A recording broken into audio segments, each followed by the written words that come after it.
저희 교회 성도님들 가운데 몇 분이 남가주에 사시다가 이곳으로 이사 오신 분들이 계시죠. 물론 이제 저도 남가주에 살다가 온 케이스이기도 하죠. 그분 가운데 한 분이 최근까지 그 지역 번호, 그러니까 남가주 지역 번호를 가지고 사용하시다가 최근에 와서 이 지역의 전화번호로 바꾸시게 되었습니다. 그러니까 415 번호로 이제 바뀌게 된 거죠. 남가주에서 오랫동안 교회를 섬겼기 때문에 친한 사람들이 있죠. 계속해서 연락을 주고받던 분들이 있습니다. 그래서 그분들에게 단체로 텍스트로 새로 바뀐 번호를 보내게 되었습니다.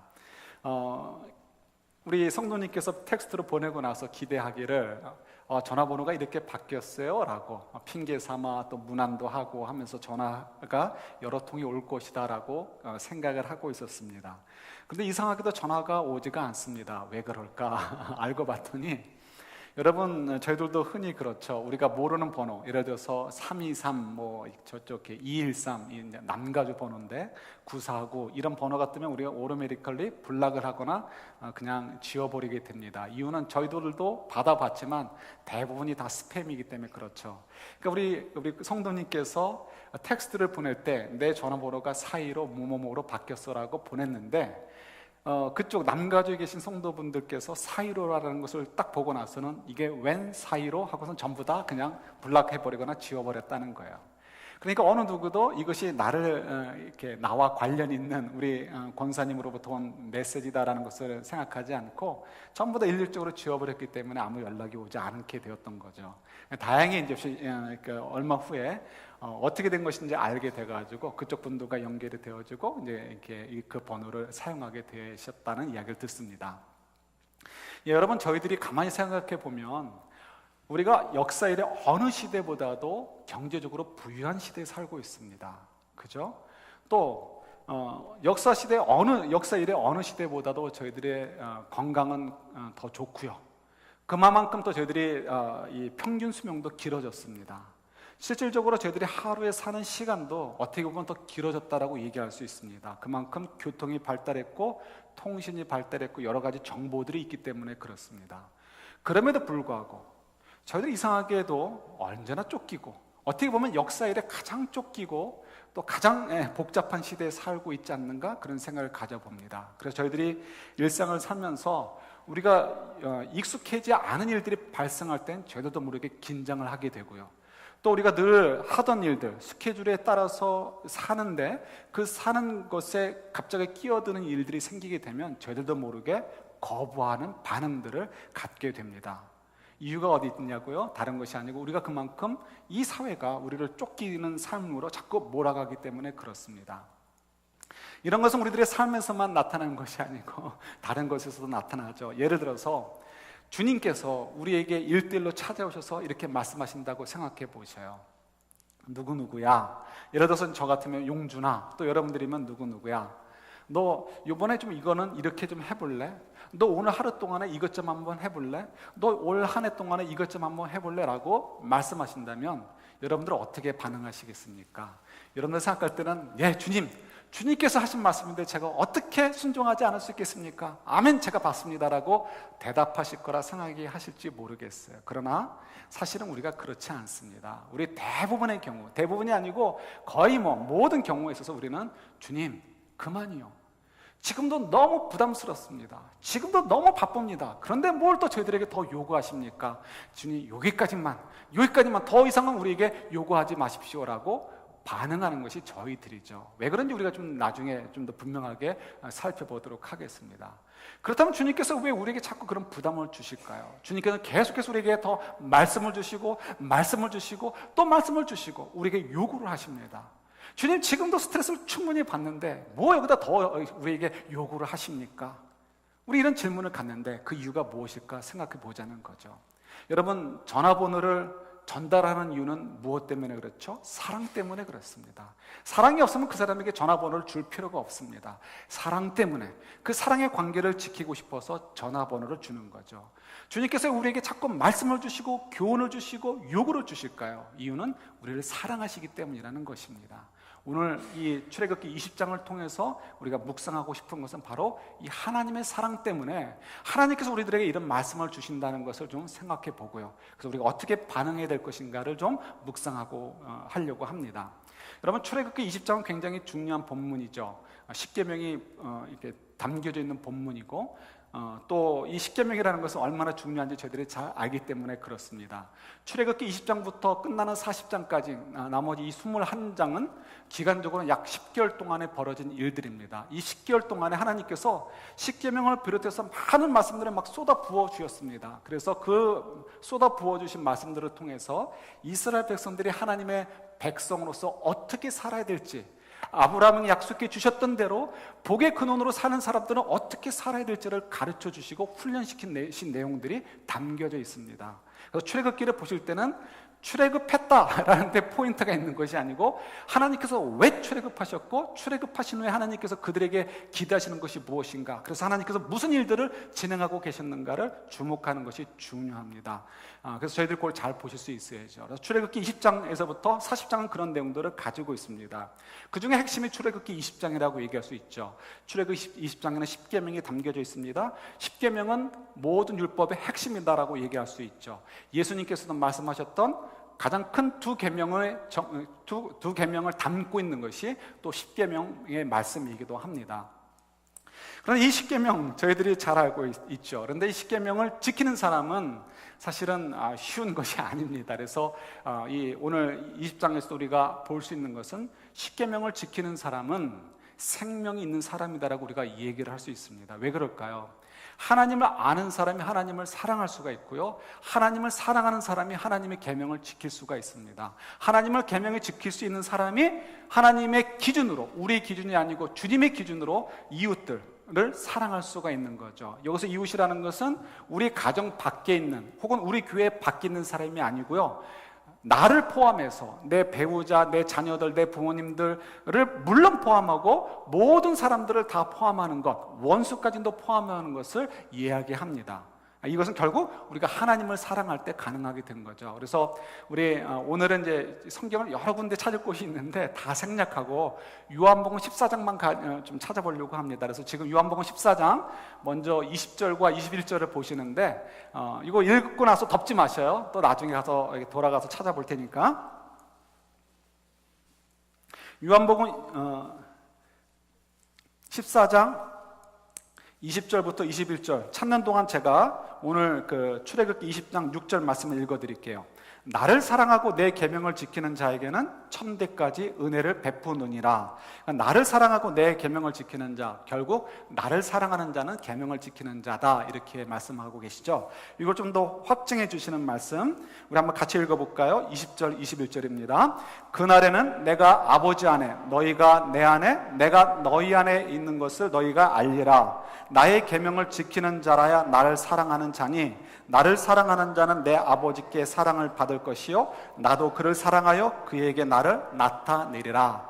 그러니까 하나님 아버지 안에 있고 예수님 안에 있고 또 예수님도 우리 안에 있는 사람, 그 안에 있는 사람은 어떤 사람이에요? 생명이 있는 사람이에요. 그 사람은 하나님을 사랑하는 자이고 예수님을 사랑하는 자이고, 다른 말로 표현한다면 예수님의 계명을 지키는 자다라고 말씀을 하고 계시는 거죠.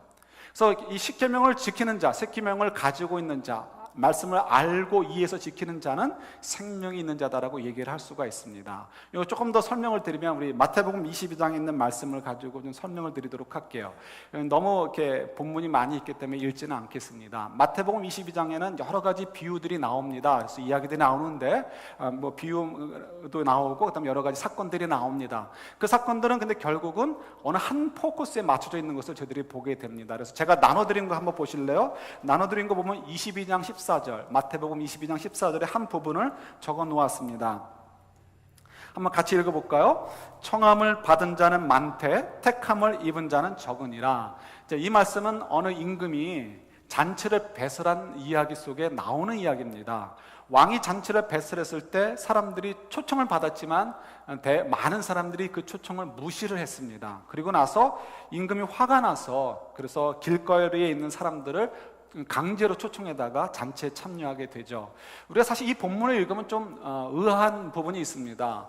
아니 뭐 임금이 잔치에 초대한들 내가 바쁜 일이 있으면 안 갈 수도 있지라고 얘기할 수 있습니다. 그런데 이거는 그때 당시의 문화로 당시에 이렇게 환경 속에서 이해를 하셔야 되죠. 그래서 그때 당시에 임금이 초청을 했는데 그 잔치에 오지 않는다, 이 얘기는 뭐냐면 나 바쁩니다가 아니고 나는 당신에게 대해서 충성할 마음이 없습니다. 나아가서는 반란을 꿈꾸고 있습니다라는 것이 되는, 등식이 쓰는 그런 이야기입니다. 그래서 실제로 이 이야기 가운데 나중에 읽어보시면 아시겠지만 임금의 종들이 나가서 초청을 할 때 그 사람들이, 초청을 받는 사람들이 그 임금의 종들을 박대하고 내쫓거나 심지어는 죽이는 일들이 벌어지게 되죠. 그 얘기 뭐냐면 어떻게 임금의 종을 갖다 이렇게 박대할 수 있어요? 이유는 나는 임금에 대해서 존경하는 마음이 없고 임금에 대해서 반란한 마음을 꿈꾸고 있습니다라는 얘기밖에 되지 않는 것입니다. 지금과는 좀 상황이 다르죠. 그래서 그런 상황 속에서 지금 잔치가 배설되어졌습니다. 그래서 이제 임금이 하는 얘기가 있는 거죠. 결국 임금님은 이제 하나님을 상징하시는 건데, 청함을 받은 사람은 많은데, 어떻게 보면 이스라엘 백성을 얘기할 수도 있어요. 청함을 받은 사람은 많은데 택함을 받은 사람, has chosen, 그래서 그 잔치에 들어와서 하나님이 베풀어 주시는 그 기쁨과 풍요로운 음식, 배고프지 않아도 되는 그 풍요로운 은혜를 받는 사람들은 제한되어 있다, 적다라는 것을 말씀해 주고 계시는 거죠. 그래서 이거를 여러 가지로 설명을 해주고 계셔요. 그래서 예를 들어서 이 잔치에 참여한 사람 이꼴 결국은 하나님의 은혜를 누리는 사람 이꼴 생명이 있는 사람이에요. 그럼 생명 있는 사람은 어떤 삶을 사는가를 22장에서 쭉 표현을 해주는데, 첫 번째는 예복을 입은 사람들이에요. 예복을 입은 사람이란 뭘까요? 예복이라는 것은 왕의 잔치에 참여를 할 때에는 좋은 옷이든 뭐 나쁜 옷이든 자기 집에 있는 것 가운데 제일 좋은 것을 잘 빨아서 깨끗하게 입고 가는 것, 그것이 예복의 의미가 되는 거죠. 좀 풀어서 얘기한다면 잔치에 참여하는 사람이 잔치에 합당하게 옷을 입는 것처럼 하나님의 백성이 되었다면 이제는 옛날과는 다른 생활 방식, 하나님의 백성다운 삶의 방식으로 바꿔 사는 삶, 그것이 예복을 입은 사람으로 표현이 되는 것입니다. 그러니까 생명이 있는 사람은 삶이 바뀌는 것을 얘기하는 거죠. 하나님의 백성답게 변화된 삶을 산다는 거예요. 그 다음에 또 유명한 얘기가 나오죠. 가이사의 것은 가이사에게, 하나님의 것은 하나님에게. 최근에 어떤 뉴스를 보니까 2000년 전의 동전 아우구스투스, 그러니까 카이사르 바로 다음 양아들인데요, 양아들인 황제 아우구스투스가 정식으로는 첫 번째 황제예요. 이 황제의 얼굴이 들어가 있는 2000년 전에 만든 조그만 금화가 있습니다. 이 금화 가격이 최근에 경매에 붙었는데 8억에 팔렸다라고 그래요. 조그만 동전 하나가 8억, 괜찮은 거죠. 사진을 보니까 굉장히 조잡해요. 뭐 지금으로 보면 이건 완전히 불량조화다라고 할 만한 것이지만 그때 당시 기술로는 굉장한 거였죠. 물론 그 아우구스트 황제 때는 아우구스트 황제가 이 그려져 있는 동전이 있었고요. 카이사르가 황제일 때는 카이사르의 얼굴이 그려져 있는 동전이 있었습니다. 사람들이 그러니까 예수님을 시험하는 거죠. 그래서 이 가이사에게 세금을 바치는 것이 옳습니까? 그럽니까? 예수님 대답하시죠. 가이사의 동전이 있는 그림을 보여주면서 가이사의 것은 가이사에게, 하나님의 것은 하나님께 드리라는 거예요. 가이사의 것은 얘기할 것도 없고요. 하나님의 것은 누구를 얘기합니까? 가이사의 형상이 그려져 있는 것이 가이사의 거라면 하나님의 형상이 그려져 있는 것은 전부 다 하나님의 것이죠. 여러분들의 모양은 누구의 형상이 그려져 있습니까? 하나님의 형상이 그려져 있잖아요. 그래서 이 생명이 있는 사람, 하나님의 잔치에 들어가 있는 사람의 특징 가운데 또 하나는 인생 전체는 내 것이 아니고 하나님의 것입니다. 나는 하나님의 형상으로 만들어졌기 때문에 하나님을 위한 인생을 사는 것입니다. 하나님께 드려진 인생을 사는 것입니다라고 고백하는 삶, 그런 사람들이 이제 이 잔치에 참여해서 그 생명의 잔치를 누리는 그 은혜를 누리는 사람들이다라고 말씀하고 계시는 거죠. 그 다음에 또 사두개인, 부활이 없다고 하는 사두개인이 와서 또 예수님께 시험을 합니다. 그러면서 옛날에는 이 형이 결혼을 했는데 아기를 얻지 못하고 대를 잇지 못하고 죽었을 때, 그때는 형수를 취해가지고 형수와 합방을 해서 형수가 아기를 갖게 되고요. 그래서 아기를 낳게 되면 형의 자녀가 되어지게 해서 형의 대를 잇게 하는 그런 제도가 있었죠. 그래서 사두개인들이 이 정도 얘기를 하면 예수님이 대답을 못할 것이다라고 꾸며온 이야기가 뭐예요? 7 형제가 있는데 맏이 형이 결혼을 했어요. 근데 아기를 낳지 못하고 죽었어요. 그래서 둘째가 형수와 결혼을 했어요. 둘째도 죽었는데 아기를 못 낳았어요. 그래서 쭉쭉 내려갔다 막내까지 내려오게 되었습니다. 그러면서 묻는 거죠. 이 여인은 7명과 결혼을 했는데 천국에 가면 누구의 와이프가 되겠냐는 거예요. 그러니까 이게 넌센스라는 거죠. 그러니까 부활도 없고 천국도 없다라고 얘기하는 거예요. 그래서 예수님께서 천국에는 결혼도 없고 우리가 생각하는 이 땅의 어떤 제도와는 다른 하나님 나라의 그 풍성함이 있다라는 것을 설명해 주시죠. 이 얘기의 키는 뭐예요? 부활이 없다라고, 이 땅이 다다라고 생각하고 그냥 이렇게 정권의 힘에 싸바싸바하면서 사는 사두개인들에게 그렇게 살 것이 아니고, 아브라함처럼 본향을 향해 가는 사람, 부활을 믿고 부활의 날, 영원한 나라에 들어갈 그날을 꿈꾸며 사는 그런 인생들을 사는 사람이 살아있는 사람이다, 생명 있는 삶이다 라고 가르쳐주고 계시는 거죠. 그 다음에 또 나오는 이야기가 우리가 잘 아시는, 예수님 어느 계명이 제일 중요합니까? 라고 할 때 하나님을 사랑하는 것과 이웃을 사랑하시는 거다라고 해주시는 말씀이 이제 그 뒤에 나옵니다. 그 얘기는 뭐냐면 그냥 이렇게 뭐 십계명을 줄였다 이런 의미가 아니고, 정말 생명 있는 자는 하나님을 알기 때문에 하나님을 사랑할 수밖에 없고, 하나님을 사랑하는 사람은 이웃을 하나님의 크기로, 주님의 크기로 사랑할 수밖에 없다라는 것을 가르치고 있는 거죠. 그래서 생명 있는 사람은 사랑을 가지고 사는 사람이다라고 말씀해 주고 계셔요. 이런 사람들이 결국은 선택을 받은 사람들이고 택함을 받은 사람들이고 하나님의 잔치를 누리는 사람이다라고 말씀하고 계시는 거예요. 십계명도 마찬가지죠. 같은 말씀이고 같은 율법이고 같은 하나님의 법이에요. 그래서 십계명을 가지고 사는 사람들, 그것은 생명이 있는 사람들입니다. 아까도 말씀드렸듯이 하나님을 아는 사람이 하나님을 사랑하고 하나님을 사랑하는 사람이 계명을 지킬 수 있고, 계명을 지키는 사람들이 이웃을 사랑할 수 있기 때문에 그렇습니다. 그런데 중요한 것은 이 십계명이 너무나 어렵다는 거예요. 이 계명을 지키고 순종하고 사는 삶이 너무 힘들어요. 그래서 우리가 흔히 얘기할 때 영적인 전쟁이다라고 얘기하는 것이 맞습니다. 그것도 한 번에 되는 것이 아니고 평생을 통해서 싸워야 되는 영적인 전쟁입니다. 그럼 여러분들 마음속에, 아니요, 나는 십계명을 잘 지키고 있는데요, 나는 적어도 십계명 속에 어떤 거에 걸리는 일은 하지 않습니다라고 생각하는 분이 있을지 몰라요. 그렇게 생각하는 사람이 성경에 나옵니다. 마가복음 10장에 나옵니다. 그분의 얘기를 통해서 한번 좀 살펴볼까요? 마가복음 10장에 보면 어떤 사람이 예수님께 찾아와서 묻습니다. 어떻게 하여야 영생을 얻을 수 있으리까? 이 얘기는 이 얘기죠. 제가 영생을 얻으려고 한다면 무엇을 하면 되겠습니까? 라고 묻는 거예요. 그래서 예수님께서 거기에 대해서 답을 해주시죠. 그래서 예를 들어서 이렇게 거짓 증언하지 말아라, 간음하지 마라, 살인하지 마라, 도둑질하지 말라, 정직해라, 이런 것들 결국은 뭐예요? 10계명에 5계명부터 10계명에 나오는 내용들을 가지고 얘기를 하십니다. 그랬더니 그 사람이 당당하게 얘기해요. 주님, 저는 이미 그런 것들은 다 지키고 있습니다. 이렇게 얘기를 해요. 어떻게 보면 우리들의 마음과 같을지 모르겠습니다. 주님, 저는 그 정도는 다 지키고 있고요, 오늘 죽어도 천국에 갈 확신이 있습니다. 이것이 유대인들보다 조금 작은 우리들의 고백이 될 수 있을지 모르겠어요. 확신에 있어서 조금 작다라는 거죠. 그러나 정말 그것이 정당한 것인가 한번 생각해 보자는 거예요. 예수님께서 거기에 대해서 가타부타 얘기하지 않습니다. 그러나 우리는 답을 사실은 알고 있어요. 그 사람이 얘기하는 것은 틀린 얘기예요. 십계명에서 얘기하는 대로, 예를 들어서 간음하지 말라 라고 할 때, 혹은 살인하지 말라라고 얘기할 때 주님께서 뭐라고 얘기하십니까? 마음으로 미워하는 것도 살인이다라고 얘기하셔요. 마음으로 간음하는 것도 간음이다라고 얘기를 하셔요. 그렇다면 우리가 거짓 증언한 적이 없습니다라고 얘기할 수 있겠고, 누가 나는 살인하지 않았습니다, 누가 나는 간음하지 않았습니다, 누가 내가 십계명을 잘 지키고 있습니다라고 얘기할 수 있겠습니까? 그런데 주님께서는 그걸 가지고 굳이 얘기하지 않으셨습니다. 다른 거 하나로 카운터 펀치를 넘기시는 거죠. 첫 번째 얘기는 사람에 대한 것을 가지고 얘기했다면, 예수님께서 두 번째 질문을 던질 때는 하나님을 사랑하는 문제를 가지고 도전을 주십니다. 그런데 그때는 1계명, 2계명, 3계명, 4계명을 그냥 읊조르는 것으로, 읊으시는 것으로 질문하지 않으셨습니다. 왜냐하면 그 읊어봐야 안식을 저 잘 지키고 있어라고 답할 게 뻔하니까 그 내용 가지고 얘기하지 않으시고 그 핵심을 가지고 질문하시죠. 그 핵심을 가지고 질문하시는데 내용은 이거죠. 너는 정말 하나님을 목숨을 다해 사랑하느냐? 그 질문을 던지셔요. 가만히 보니까 그 사람이 약점이 있습니다. 그 사람은 부자였어요. 부자란 얘기는 돈에 관심이 있어요. 돈을 소중하게 여기는 사람입니다.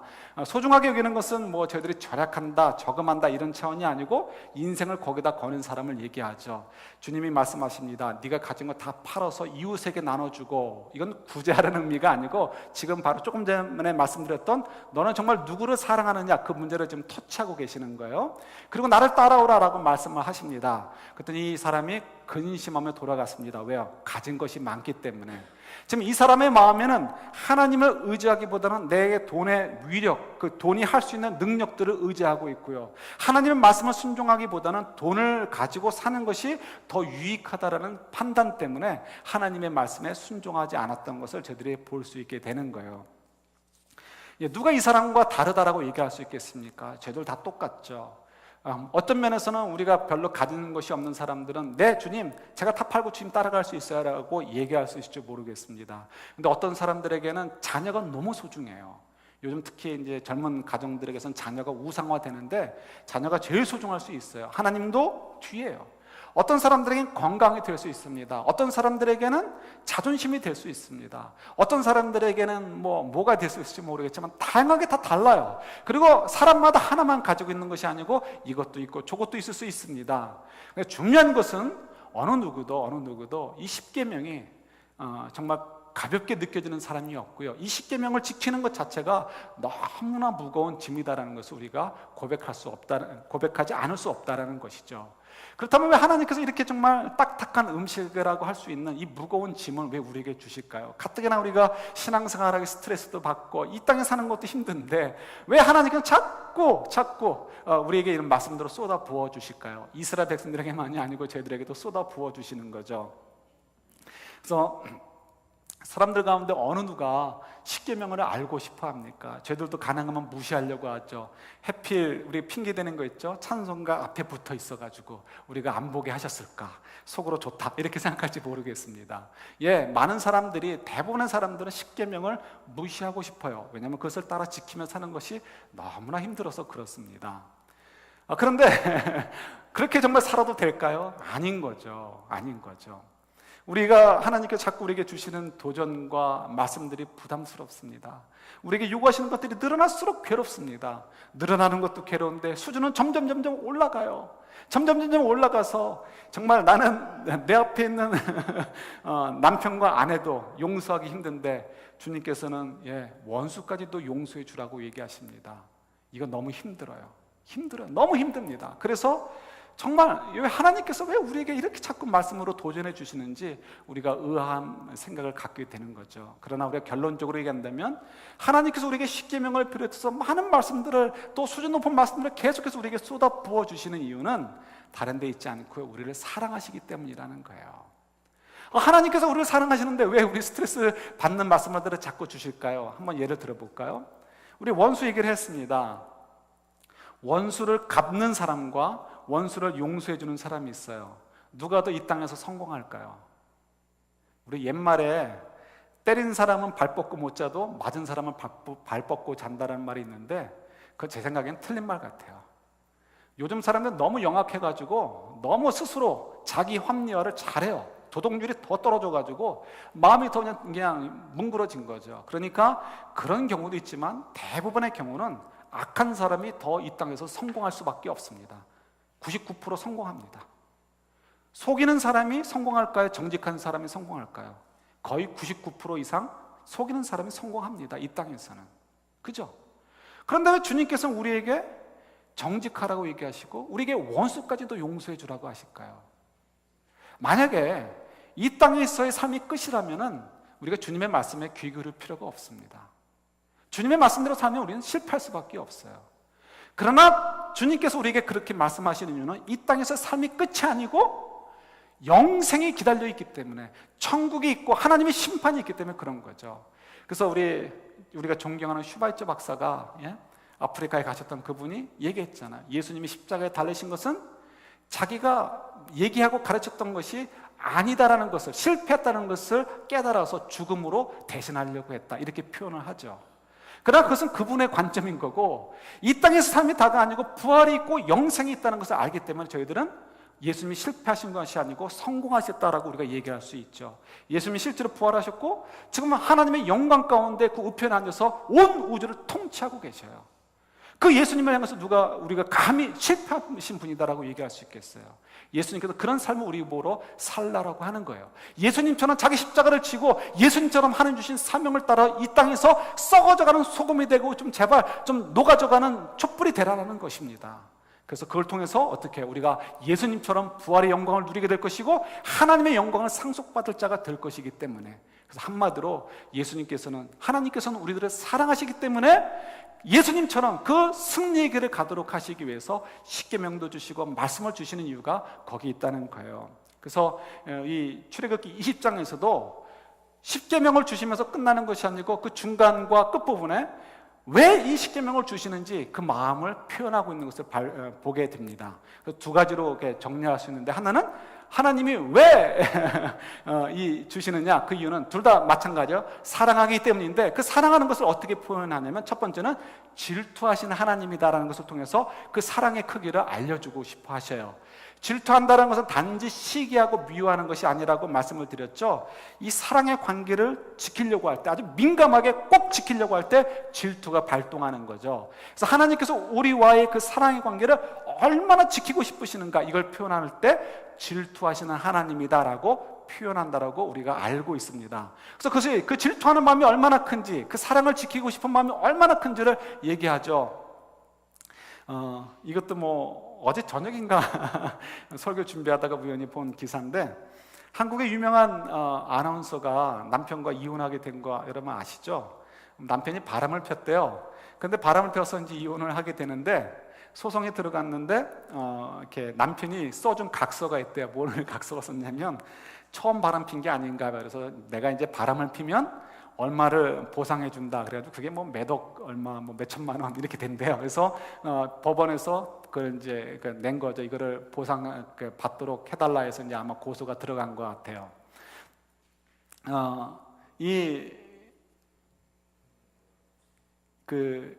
정말 지키고 싶을 때, 그 사랑을 지키고 싶을 때 마지못해서라도 하다못해 정말 너무 바람을 피고 너무 마음에 이렇게 아픈게 하니까 이렇게 각서를 쓰게 하는 것처럼, 그 마음의 표현인 거죠. 근데 주님께서 우리에게 그런 마음을 표현해 주시는 거예요. 각서를 써 주셨다는 것이 아니고 주님의 마음을 표현해 주시는 거죠. 그래서 주님 말씀하시죠. 나를 미워해서 말씀을 지키지 않는 자들에게는 하나님이 저주를 내리시겠다는 거예요. 몇 대까지? 3대나 4대, 3 or 4 generation까지 하나님께서 저주를 내리시겠다는 거예요. 반대로 하나님을 사랑해서 하나님 말씀을 잘 지키는 자들에게는 몇 대까지? 1000대까지? 하나님께서 은혜를 주시겠다는 거예요. 이건 문자적으로 해석할 게 아니에요. 그죠? 그래서 제가 적어드린 거 나중에 한번 찾아가 보셔요. 문자적으로 해석할 것이 아니고, 그 하나님의 그 간절한 마음, 우리를 향해서 그 사랑을 지키고 싶어서 우리에게 정말 그 사랑의 길을 가기를 원하시는 하나님의 그 간절한 마음이 담겨져 있는 거죠. 마치 내 말을 잘 어기면 3, 4불의 페널티를 매길 거야. 근데 내 말을 잘 지키면 내가 $1000를 보상으로 리월드를 줄 거야 라고 하시는 것과 마찬가지인 거예요. 3, 4불과 1000불을 비교할 수 없는 것처럼 3, 4대와 1000대, 이거 그대로 문자적으로가 아니라 그만큼 비교할 수 없을 만큼 난 너희들을 은혜 주기를 원하고 너희들이 내 사랑 가운데 이 은혜의 길을 가기를 원해 라는 하나님의 사랑의 크기를 표현하고 있는 거죠. 그래서 하나님께서 질투하는 하나님이다. 근데 얼마큼 질투하느냐? 내가 1000대까지도 은혜를 주고 싶을 만큼 내가 너희들을 향해서 이렇게 사랑하고 있단다 하는 것을 표현해 주고 계십니다. 그래서 그만큼 너희들 십계명의 말씀, 또 하나님 말씀을 잘 지키면서 좀 나를 사랑해서 그 말씀을 지키며 살았으면 좋겠다라고 이제 주님께서 말씀하고 계시는 거죠. 두 번째는 하나님께서, 오늘 이제 본문의 내용들이죠. 우리들이 하나님을 두려워하는 마음 갖기를 원하신다는 거예요. 왜 두려워하는 마음을 갖기를 원하실까요? 하나님과 우리는 가까워지기를 원하시는데, 그래서 예수님도 말씀하시죠. 나는 너희들의 친구다라고 얘기하시고 너희들이 이제 하나님을 아빠, 아버지라 불러라라고 말씀하신단 말이에요. 그렇게 친밀하게 하나님과의 관계를 맺으라라고 하시는 주님께서, 또 그 하나님께서 왜 또 이 출애굽기에서는 이렇게 두려운 마음을 갖게 하실까요? 이유가 있는 거죠. 친밀한 것과 두려움은 다른 것이 아닙니다. 두려워하면서도 친밀한 관계가 성립이 되는 거죠. 오늘 본문을 보시면 시내산 위에 하나님께서 천둥과 번개를 일으키고요. 그리고 뭐 정말 상상할 수 없는 그 나팔 소리가 빠바바바바 울려 퍼지게 하시고, 그리고 구름 기둥과 불 기둥으로 빽빽한 구름이 있고 연기가 올라가듯이 정말 환상적인 것들을 보여주시죠. 지금 저희들이 봐도 깜짝 놀라고 두려워할 거예요. 그런데 옛날 사람들은 더더욱 심했죠. 옛날 사람들은 정말 자연의 그 조그만 변화에도 굉장히 민감하고 두려워하고 걱정했잖아요. 그래서 전에도 말씀드렸듯이 그 징기스칸, 우리 많은 분들이 좋아하죠. 그 징기스칸 영화에 보면 그런 장면이 나오죠. 몽고 군대, 그 용맹스러운 몽고 군대가 전투 중에요, 하늘에서 구름이 띡하게 아주 두껍게 이렇게 덮고, 그 다음에 천둥이 막 뻥뻥 터지니까요, 그 다음엔 전투 중인데도 말에서 내려가지고 고개를 파묻듯이 주저앉는 모습들을 보여줍니다. 이유는 몽고 사람들은 천둥이 치면 이 신으로부터 이 벌을 받을 수 있다라는 것을, 그런 생각을 가지고 있기 때문에 그렇죠. 그래서 징기스칸이 그런 두려움을 없애주고 군대를 일으킴을 통해서 전투에서 이기고 결국 몽골을 통일시키고 그 다음에 세계를 정복하는 그런 일들을 펼쳐져 가게 되는 그런 그런 부분들이 있죠. 옛날 사람들은 그래서 굉장히 두려워했습니다. 그러니 이스라엘 사람들도 얼마나 두려웠겠어요. 그래서 19절에 보면 이렇게 얘기하죠. 모세, 제발 좀 하나님께 부탁해서 하나님이 직접 우리에게 말씀하지 않게 해달라고 좀 부탁 좀 해줄래? 라고 부탁을 하는 거죠. 왜요? 하나님께서 우리에게 직접 말씀하시면 우리가 다 죽어나갈까 봐 그만큼 하나님을 두려워하고 경외하는 수준으로 바뀌게 되는 것을 보게 됩니다. 물론 이렇다고 해서 이분들의 신앙이 이만큼 자랐다는 것이 아니고 자라는 과정을 우리가 보게 되는 거죠. 실제로 그래서 모세가 또 하나님께 가서 또 그렇게 또 기도를 하게 되는 거죠. 그리고 20절에 보십시오. 20절에 보면서 모세가 얘기를 합니다. 이제 하나님 주신 말씀인 거죠.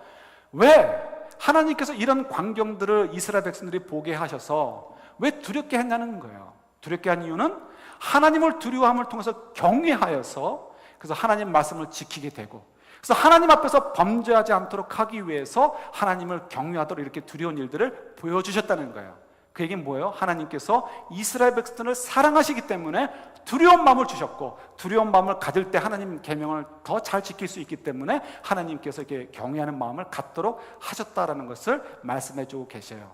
한마디로 얘기해서 출애굽기 20장을 비롯해서 40장까지 이어지는 모든 말씀들, 아니요, 성경 전체에 있는 교훈들, 이 교훈들은 결국은 사랑하기 때문에 우리들에게 유익이 되도록, 우리도 예수님처럼 그런 승리하는 삶을 사도록 하시기 위해서 주시는 말씀이다라는 것을 저희들이 확인할 수 있게 되는 거예요.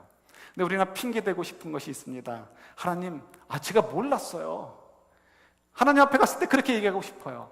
교통경찰한테 티켓이 뜯겼어요?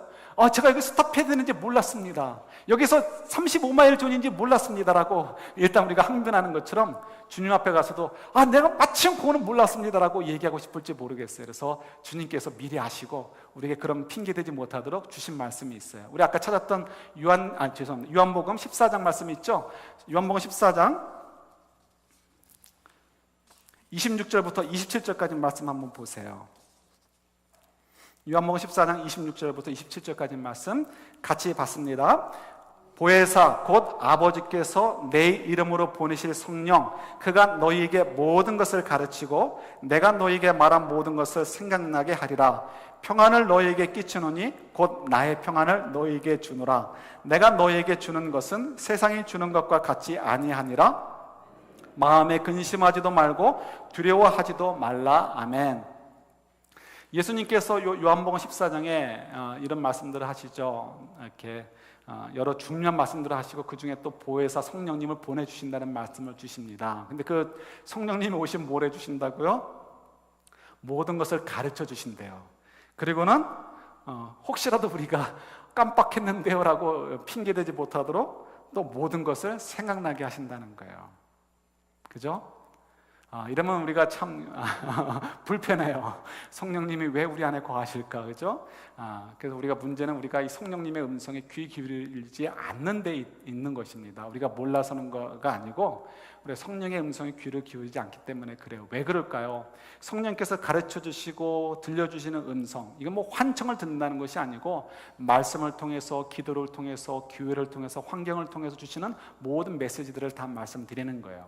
성령님 안에서 그 모든 것들이 우리에게 전달되어지죠. 그런데 그것이 우리가 부담스러워요. 그래서 우리 읽었던 27절 끝부분에 너희는 마음에 근심하지도 말고 두려워하지도 말라라는 말씀처럼 우리가 이대로 살면 우리가 손해볼까 봐, 어떻게 원수까지를 사랑해요 주님, 어떻게 우리가 주님 원하시는 대로 5리를 가면 10리를 가고요, 속옷 달라면 겉옷까지 벗어주고요, 우리가 어떻게 정직하게 살 수가 있어요 주님. 세금도 조금 속여야 되고요, 성도들끼리도 좀 속여야 되고요, 부부간에도 조금 속여야 되고요, 부모 간에도 서로 없는 척 해야 되고요, 이런 거 주님은 아시지 않습니까? 그런데 어떻게 우리가 정직하라고 하십니까?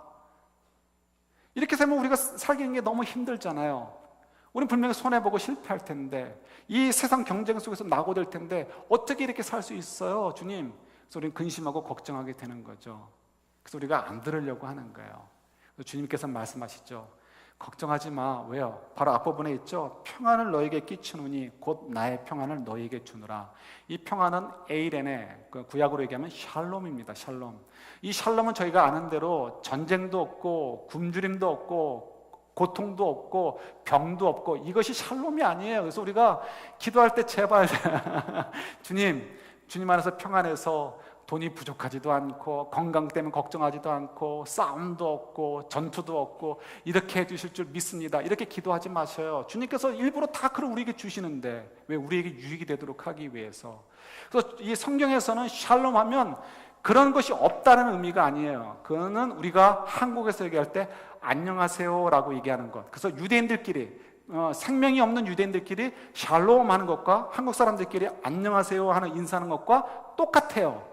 그러나 성경에서 얘기하는 샬롬은 그런 샬롬이 아니고 전쟁이 있어요, 기근도 있어요, 굶주림이 있어요, 갈등이 있어요, 다툼이 있어요. 예수님께서도 말씀하시잖아요. 이 땅에 너희들에게 평화를 주려고 온 것이 아니고 싸움을 주기 위해서 왔다라고 말씀하시잖아요. 왜요? 복음의 진리를 가지고 사니까, 생명을 가지고 사니까 부딪혀요. 그래서 가정에서도 부딪히고, 정직하게 살려고 하니까 비즈니스 하다가 손해봐요. 정직하게 살려고 하니까, 사는 사람을 사랑하려고 하니까 직장터에서 때로는 뒤로 밀리기도 해요. 속상해요. 혼자 사무실에 앉아서 밤늦게 울어야 될 때도 있어요.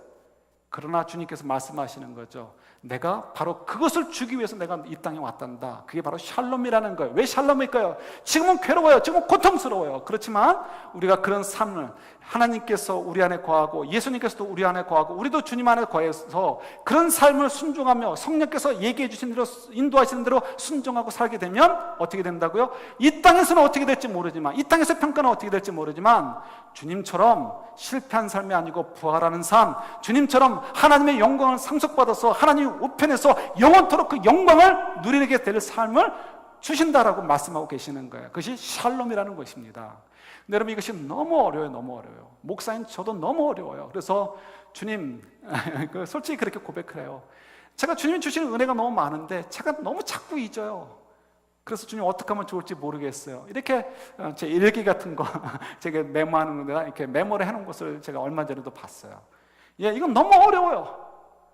저도 사람인지라 욕심이 나요.